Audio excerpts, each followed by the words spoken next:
Beliau saya yakini merupakan seorang negarawan, Presiden Republik Indonesia yang kelima, anak dari almarhum Insinyur Soekarno. Saya meyakini Ibu Megawati ini pro dengan penegakan hukum. Mau minta responnya lagi soal yang pernyataan Bu Megawati soal kalau misalnya Hasto ditangkap dia bakal ke sini. Itu aja, thank you. Ya, ya kita sama-sama ketahui ya bahwa saudari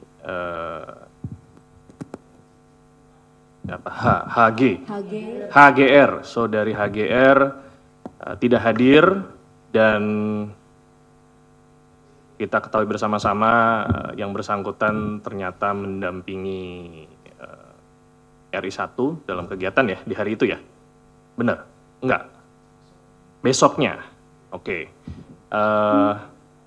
Tentu dalam hal ini penyidik akan menilai apakah ketidakhadiran beliau ini ada alasan yang patut dan wajar, apakah mungkin beliau menyampaikan informasi kepada penyidik atau tidak, sebagaimana saudara YL ini menyampaikan kepada penyidik. Ini nanti saya akan perdalam lagi. Namun pasti akan dilakukan pemanggilan ulang. Ada atau tidak ada alasan ketidakhadirannya, karena ini baru yang pertama kali ya, yang bersangkutan dipanggil. Penyidik nanti akan memanggil kembali. Kapannya nanti akan diinformasikan. Pertanyaan kedua tadi, oke. Ya, jadi saya setelah ditanya kemarin rekan-rekan pasca konferensi pers kinerja Dewan Pengawas, saya mencoba melihat pidato beliau yang menyampaikan bahwa akan hadir karena beliau memiliki tanggung jawab sebagai ketua ya. Saya pikir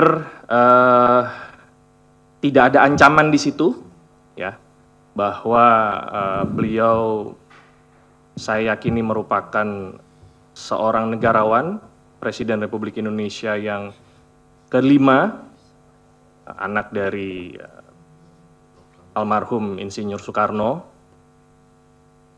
Saya meyakini Ibu Megawati ini pro dengan penegakan hukum. Ya.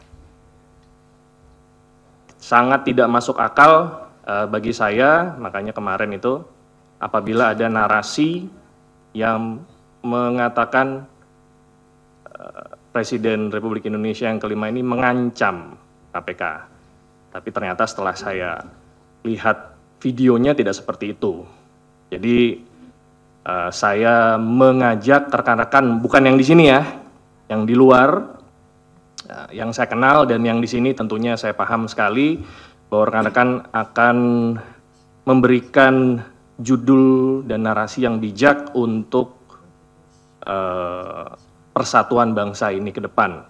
Ya, saya pikir tanggapan saya seperti itu. Lanjut. Baik Mas, masih terkait dengan pemanggilan Yasona Lawli. Pertama, apakah ini benar pemanggilannya terkait dengan penyidikan pengembangan kasus dari Harun Masiku atau bagaimana? Terus jika memang berkaitan dengan itu, kenapa yang bersangkutan itu baru diperiksa sekarang gitu? Terus yang kedua terkait dengan kasus OTT Bengkulu, terkait dengan penahanan Rohidin Marsyah dan 2 tersangka lainnya itu kan terakhir hari ini ya, tanggal 13 Desember 2024. Apakah penahanan para tersangka itu diperpanjang dan jika iya diperpanjangnya sampai beberapa hari ke depan atau berapa lama gitu? Mungkin itu saja, terima kasih. Ya, baik. Saya jawab dulu yang kedua. Betul, kemarin dan 2 hari yang lalu sudah dilakukan perpanjangan penahanan bagi para tersangka penyidikan perkara Bengkulu untuk 40 hari ke depan. Ya. Jadi ini perpanjangan penahanan di tingkat penuntut umum.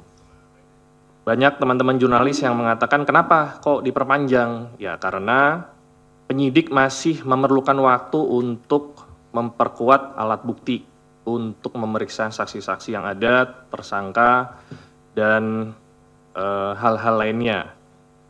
Bagi penerima, kalau di perkara suap ya, saya berbicara perkara suap, bagi penerima maka batas waktu maksimal itu 120 hari. Ya, 20 hari pertama, 40 hari kedua, 30 hari, dan 30 hari. Sebagaimana yang tadi perkara rorotan itu sudah di 30 hari terakhir. Nah, ini diperpanjang di tingkat penuntut umum untuk 40 hari ke depan. Untuk perkara saudara YL, bukan pengembangan, masih dalam rangka penyidikan perkara dugaan tindak pidana korupsi memberi hadiah atau janji kepada pegawai negeri atau penyelenggara negara saudara Wahyu Setiawan selaku anggota KPU periode tahun 2017 sampai dengan 2022 bersama-sama dengan Agustiani Tio F terkait penetapan saudara Harun Masiku, penetapan anggota DPR RI terpilih 2019-2024 yang dilakukan oleh tersangka Harun Masiku bersama-sama dengan Saiful Bahri. Jadi dasar pemanggilannya adalah surat perintah penyidikan yang tadi saya sebutkan. Kenapa baru sekarang? Ya, tentunya penyidik dalam memanggil saksi itu harus ada dasarnya, baik itu ada dokumen terkait, ada keterangan saksi lain yang terkait, ada petunjuk lain yang terkait. Kenapa baru sekarang? Kemungkinan besar hal tersebut baru didapatkan oleh penyidik saat ini. Ya, kemungkinan seperti itu. Jadi bukan karena sekarang sudah tidak lagi menjabat, enggak seperti itu. Hanya berpegangan kepada alat bukti dan petunjuk yang ada. Saya pikir seperti itu.